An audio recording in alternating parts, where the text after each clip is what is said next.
OMG. Guys, look at this. Dito ka pwede kumain. Ayun o.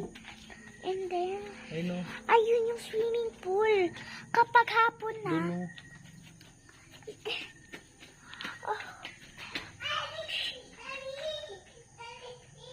kita nyo, madilim kasi eh.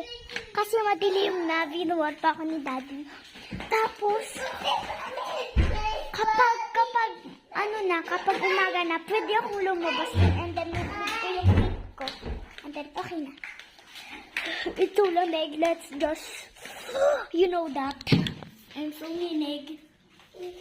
Let's just, this is my mommy, she's ice in the